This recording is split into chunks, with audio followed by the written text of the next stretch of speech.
Hello and welcome to the second topic, achieving data efficiency in the modern workplace.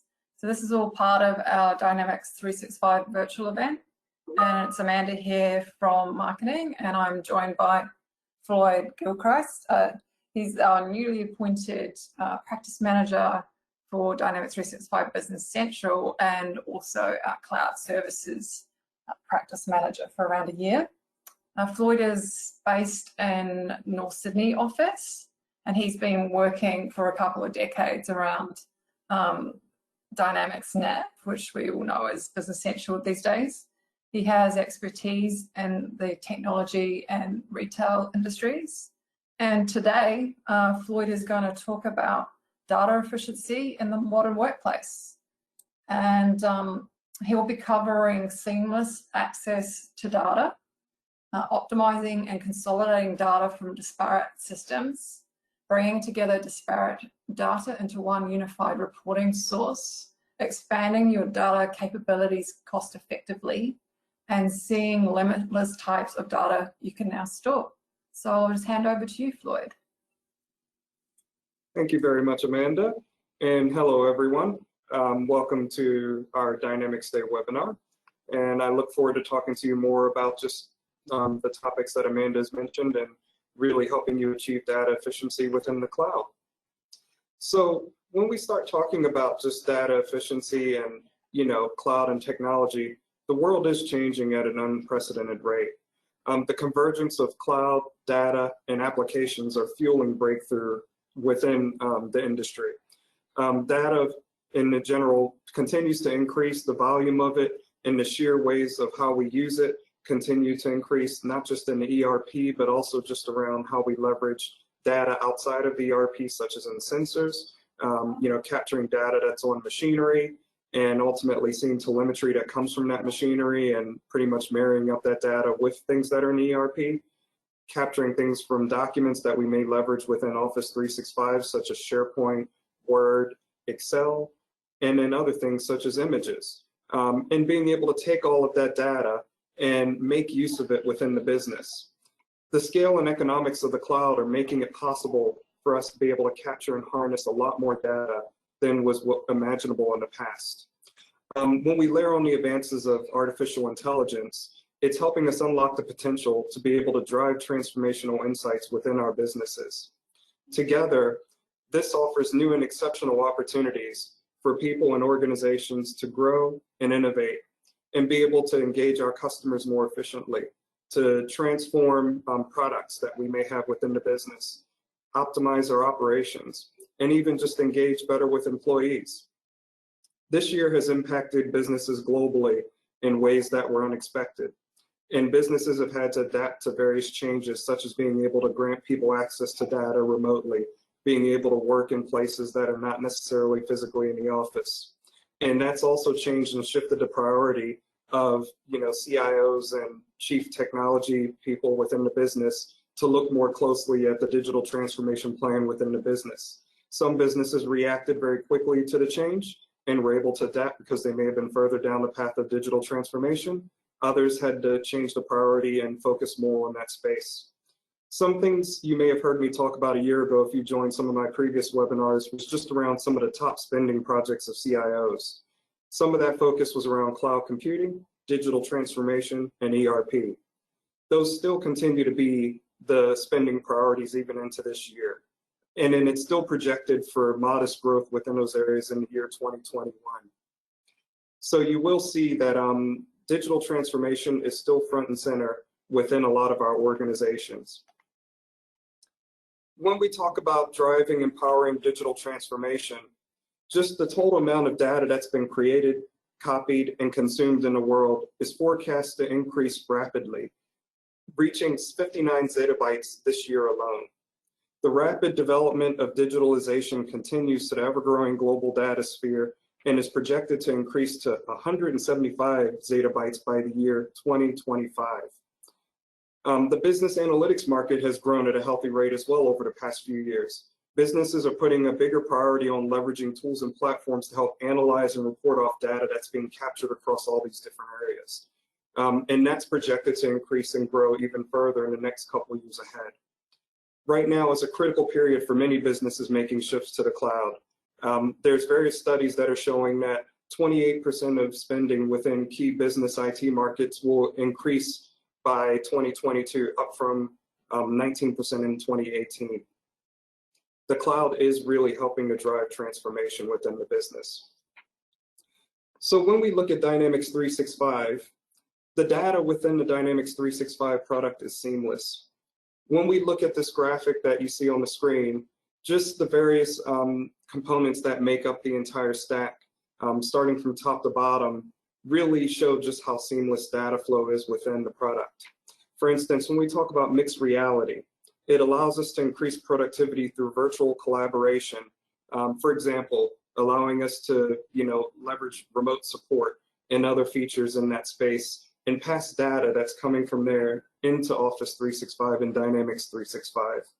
And then from there, we're able to extend capabilities from Office 365 and Dynamics 365 into the business application platform and be able to leverage tools such as Power BI to do powerful reporting and rendering of data that's important for the end users, leveraging Power Apps and being able to deliver and create custom applications that allow me to render data that's relevant to end users. And then creating very powerful workflows using Power Automate. All of these things are within what's called the Power Platform of the Microsoft Cloud Stack. And then you have areas such as Common Data Service, which I'll talk a little more about very shortly, that pretty much allows you to take data from these different cloud applications and share common data.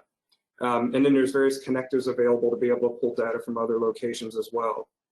Now, when you take another layer further in and take this data, you can run a level of intelligence across that data, which allows you to enhance the various reports that you're delivering to users. And what used to take potentially hours or even days or weeks for analysts to crunch through and analyze and deliver to users now can be done in a matter of seconds. All of this information is pretty much being done on the Azure platform, which pretty much is the foundation for delivering all of our cloud-based applications within the Microsoft space. Users do require access from data, whether we're talking about Dynamics 365 or even legacy applications. What I've come across a lot with a lot of customers adopting the cloud is that they're in various stages of digital transformation. The key product is Dynamics 365, but there may still be a need to access some of those legacy applications, such as Dynamics AX or NAV, which is an older version of the 365 product, or even other legacy applications. And in some cases, maybe there are existing products that are still actively used, where you still need to capture data and bring that in. And then ultimately have that data accessible to users on devices, whether it's a desktop type of environment or mobile devices. Microsoft has pretty much created a data gateway, which allows multiple users to connect to that data. And then you can ultimately report off of data that is on-premise and bring it through your cloud solutions such as Power BI. Now, when I talk about the on-premise data gateway, it in essence really acts like a bridge. It provides quick and secure data transfer between on-premise data, which is the data that's not in the cloud, but it does allow you to take that data and bring it securely across into the same cloud space where your Dynamics 365 data resides. And the reason this becomes important is because now you can leverage those same cloud-based tools to be able to do that powerful and rich reporting through Power BI, leveraging certain things within the Power Apps and Power Automate, and being able to leverage the data that's across both spaces. So this becomes very powerful, being able to leverage the data gateway as a first step, even when you're doing that digital transformation. You don't have to leave that data behind, but you actually have access to it straight away. The Common Data Service, which I mentioned in that previous slide, talks about just how you can leverage what's available with the 365 suite. So now we can securely store and manage data that's used by our business applications.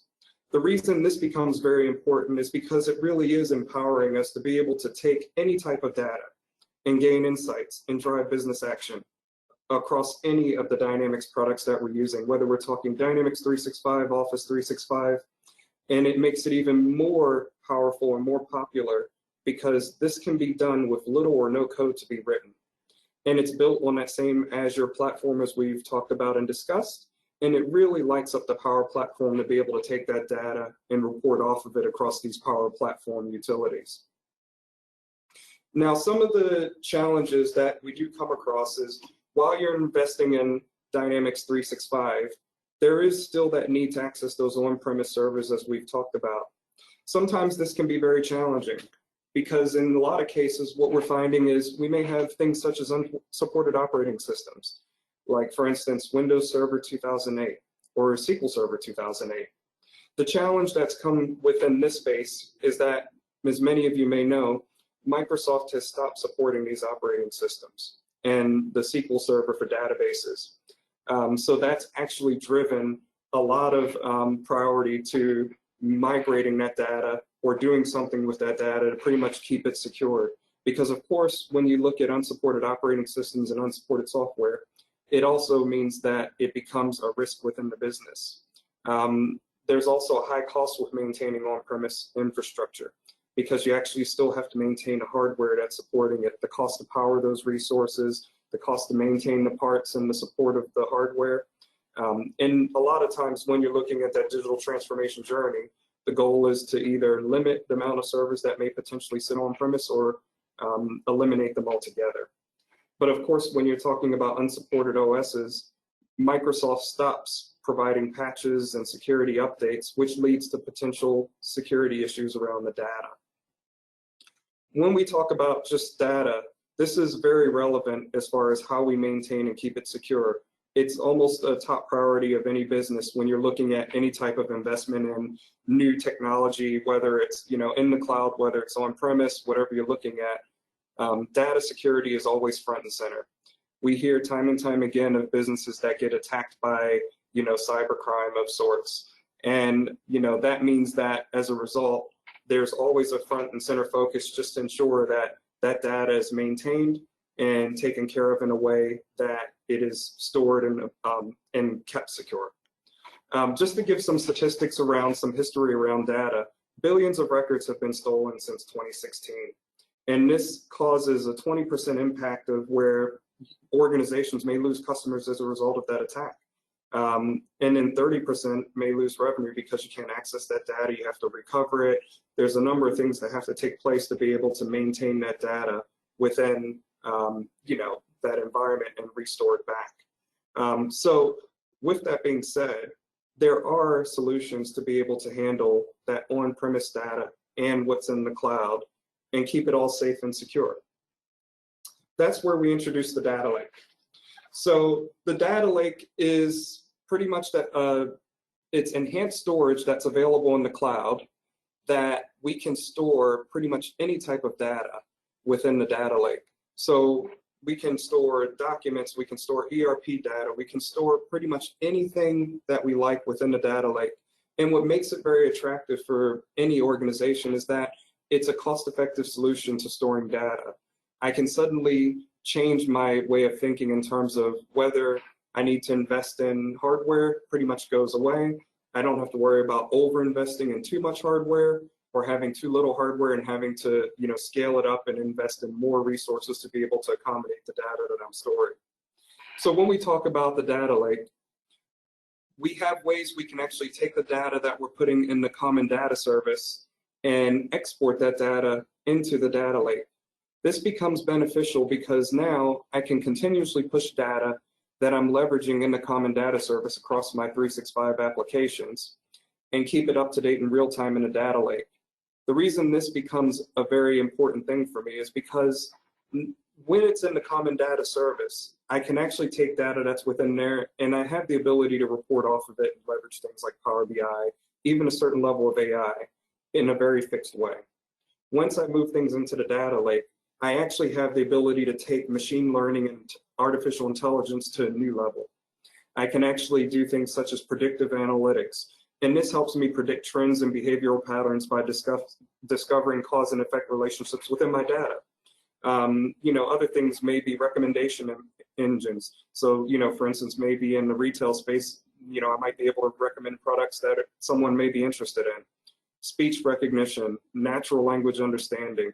Image and video processing, which is becoming a very popular thing as well, being able to recognize faces or objects, actions and images, and being able to add that to visual search capabilities against things that are also in the data lake. And then sentiment analysis, which can be helpful, for instance, in customer service, to be able to identify and categorize positive and neutral negative attitudes that are expressed in text. So there's a lot of things that open up when I start to look at the data lake. It not only becomes a storage medium for on-premise data, which, like I said, maybe my data producers are SQL databases, for instance, that are on-premise. Now I can take and transform, bring that data across and store that into the data lake. Documents and information, or pretty much anything that I want to store in there, because now, as far as what I can store is no longer limited to just traditional, files and information, but it's pretty much anything that I can put in there, I can store within that data lake, and then make use of that information. So this does become a very powerful solution for me to be able to manage. And it does help me because, like I said, I do have the ability now to take that data and really make some very powerful reports and analysis from that information. Things that historically, if I were working, on premise with, like, let's say if I had a data like on premise, that may be too costly. And also being able to, work with that data and do things with it, it still required a lot of analysis and, a lot of time that would be spent just to actually do anything with the data that's there. So why data lakes? Simply put, it is a new way of thinking when we look at our data. Because one thing that we can all agree on is that all of our data does usually carry some potential or immediate value. And historically, this was always challenged because you had to monitor and manage how much data was there. You'd have IT coming through, cleaning up data, deleting things, which could have had a potential value, but because of the cost of maintaining that data, you may have lost that value because you had to get rid of that information. Now, using Azure Cloud and the data lake particularly allows you to pretty much do what's called data hoarding. In the past that may have been looked at as a negative thing. Today, it's not as much of an issue. You can store that data indefinitely. There's no defined schema. It's just stored in its native format, which is a very beneficial thing because when you take that data and analyze it, now users can take any of that information, analyze it as they see fit, and then pretty much generate results and interpret data that works best for them. So you now are opening up the door for a lot more data, a lot more ways to be able to work with what you have and pretty much transform that information. So with the data lake, just in summary, it is reliable. One of the talks and chats that you usually have when you're looking at moving into a new system is the environment highly available? For instance, if you're looking at Dynamics 365, probably the most common question I think I get is there high availability? What's the disaster recovery strategy? And one thing with Microsoft, when it comes with everything that sits within the cloud platform, it does get wrapped around with that SLA of 99.9% guarantee. And part of that is because it is highly available and it does have a certain level of disaster recovery. And when we talk about those things, sometimes they are combined together, although they each do have a slightly different strategy when we talk about data. But the benefit is when we look at the data lake out of the box, I can have multiple copies of my data, and ultimately that can be accessible anytime. So if something happens to one location where my data resides, there's real-time copies of that data sitting in multiple locations. So there's never an interruption as far as me accessing information that I need and when I need it. The second major benefit that comes along with the data lake is no longer are you having to worry about size limitations. Pretty much there is no limit to how much you need to scale out the data that you're storing within the data lake. Before you were talking about just storing gigabytes of data. Now it's easy to store terabytes and much more. And the most biggest benefit is really when you talk about analytics. So when you're looking at reporting off of the data that's in the data lake, it can be accessed in a very fast rate. So even if you have terabytes of data, the nice thing is when you're actually running across reading that data, building reports from that data, you can actually analyze and pull data at a very fast rate, regardless, because it's actually optimized in such a way that any level of throughput that's required, the data lake can respond to that requirement. So if you're reporting off of Power BI or some other potential reporting tool, you actually have instant access to that data at any time. Most importantly, going back to what we just talked about previously with security, this is one of the major benefits when you talk about leveraging the data lake, is that it's integrated with Azure Active Directory. This is a very huge deal for us because when you talk about Dynamics 365, Office 365, just in general accessing cloud-based resources in the Azure cloud, everything is based off of that fundamental Azure Active Directory security model. So this means that you have a highly secure and a lot of flexible mechanisms in terms of how you build protection across the data, pretty much from everything from the ERP down to what you're maintaining within the data lake.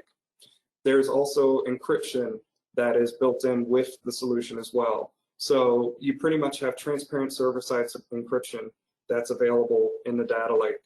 And then ultimately you can build your users, groups, and service principals just like you would be used to and when you maintain things on premise, but you're able to pretty much seamlessly maintain that same level of security and control throughout every layer of the application. And most importantly, when you talk about auditing, previously when you looked at on-premise, you had various places you had to check for auditing and looking across various levels of your application to see the health or the security that's going on within the system. Now you can actually centralize that auditing across every layer of your environment from the ERP down to the file level. So it does become a very powerful way to be able to manage not only your ERP, but the data that you're maintaining from the ERP or whether it's coming from your external sources that you're bringing into the data lake. So just summarizing some of those benefits, you really do have a very secure solution when you talk about looking at the data lake as a centralized way to maintain your environment and your data. It's very manageable. It's super fast as far as being able to access data and being able to use it for analytics and reporting. Scalability is there. You no longer have to worry about size limits as far as what you're storing within the cloud. And then you also are able to have that data available anywhere across the world without any issues. There's no need for you to invest in infrastructure, but you can pretty much make it available anytime, anywhere. And it's most importantly, cost effective. So again, you're only paying for, in this case, what you actually utilize. There's no more investment in a lot of hardware and a lot of support around that hardware, but now you pretty much can just pay for exactly what you consume. And it becomes a very cost-effective solution. And it's also very integration ready. So when we look at how we can use the solution, it is really future-proofed. So you can leverage a lot of the technology that's available today with the data lake, whether you're talking about using AI or machine learning, or even things that are on a roadmap that'll be coming out down the track in the future. You've already got yourself positioned in a way that you can take advantage of what is available now and what will be coming available in the future. And you're pretty much, the data lake is available to scale based on the business needs at any time. Just summarizing what you can do and putting it all together. When we talk about the data lake and just the sheer power of what you can do with the data there, Microsoft has built over 200 connectors that are available to various applications, whether they're Microsoft-based third-party applications out in the market that are commonly used, that you can actually connect to right out the box and be able to ingest data from those applications and be able to take that data and bring it into your data lake. Also going to talking about our 365 platform, we have the common data service. We also have various ways to bring up data from the applications as well, like, for instance, for people who are using finance and supply chain, there's ways you can also export F&O data from your entity store, for instance, directly into the data lake. There's dual write capabilities to the common data service, something as well that you may have heard me talk about in the past. But there's a lot of ways that you can actually leverage the data lake right from out of the box from the applications that are available in the 365 space. Office 365, of course, we can take a lot of that data and do the same. And the nice thing is once all that data is in that common location, we actually have the ability to leverage machine learning and run a level of artificial intelligence on top of that, and then really make some very powerful reports and meaningful information to the business. And it really allows us to keep our focus from a business perspective on making sure that users are getting exactly what they need, when they need it, within a very reasonable time. And that can be delivered through Power BI and also other reporting utilities of choice. But now that you have this data, you can pretty much transform it in many ways that were not possible in the past, and you can do it in a very cost-effective way. So now I know, talking to a lot of customers, there are many different ways that people are approaching the digital transformation journey, and a lot of people are at different stages during that journey. What I would like to encourage you to do is talk to your account managers. If you're an existing customer of ours and you have an account manager, please reach out to them today. We'd be happy to talk to you more specifically around how we can work with you to help you work across your digital transformation journey, help in your adoption of the cloud, and even work with you on looking at how you can leverage the data lake based on your business requirements. If you do not have an account manager and you're new to MicroChannel, I encourage you also to just reach out and call our number. And if you want to learn more about us, you can look at our website, microchannel.com.au, and you'll see there's a lot of things we're doing in the Microsoft space. A lot of exciting things are coming up as well. And I do encourage you to attend a lot more of our events that will be coming up in the future, and also with our Dynamics Day events that are still coming up ahead. I'd like to thank you for attending this event, and have a great day ahead.